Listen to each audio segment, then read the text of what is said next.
Mbak, milih cawete to tanggo kudung. Ning kene lho pau anase pol.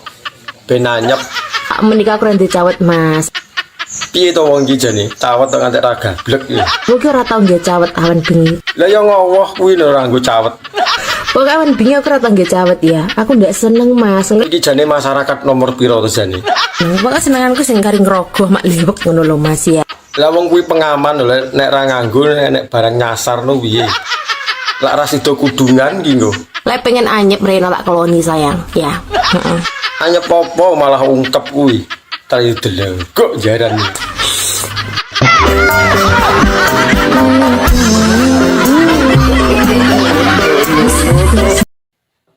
Ngapunten, Mbak. Mie sampean warnane apa? Mikku warnane ireng ngedop. Biyuh burek no iki. Lah kok iso ireng iki kena apa, Mbak? Umur 17 tahun biyen dadi infeksi, Mas. Mengene yo ping bunder apik cemekel kenceng ngono. Berhubung kena infeksi dadi ireng ngedop saiki. Lah iki nek petengan yo ora ketok lho nek enek mie. Gelem ta? Hah? Moh blokeken aku. Penting ta mikku ki warna apa? Yo penting nggo nambah selera. Engko bar ki ape tak cet kaya kuda poni, tak kei rambut keliling ngono. Munda apik no, kaya ndase lele enek sungote. Gelem wae. Moh nek pink aku yo gelem. Hei. Apa? Nyeluk mbok yo sing romantis. Minggu-minggu mun ngendi? Ya dolan to. Wong kene lho padake mereka-mereka. Mbok yo aku ki mbok jaki to. Aku lho kudu healing iki. Ya pengen healing ndang mangkat.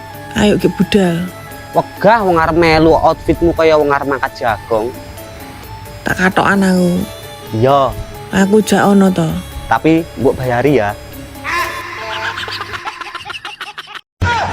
Mbak, aku jane tulus nang awakmu. Tapi aku ora gablek apa-apa iki. Koyo gelem ya. Alah terobos musuh aku iki minimal ngono ae, Mas. Alah aja samar nek kuwi. Nggonku lho setrume gedhi. Sing penting aja lali Aja lali apa? ngombe banyu sing akeh, ginjele men sehat, menawa butuh pajero, didol payu larang. Wis ta? Delengkok jaran.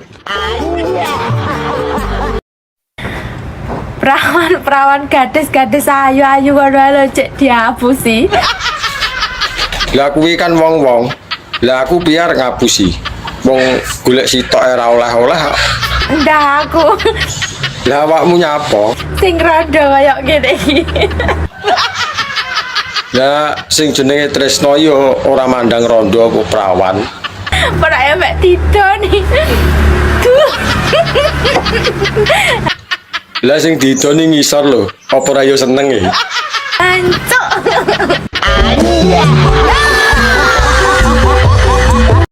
Tuku anggur neng Kalimantan daripada manukmu nganggur kene tak nggo dolanan. Mangan donat dicampuri ketan. Sunat larang-larang kok trimo mbok nggo dolanan. Ora delengkok jaran. Bukan cuma hati yang kau sakiti, juga hidup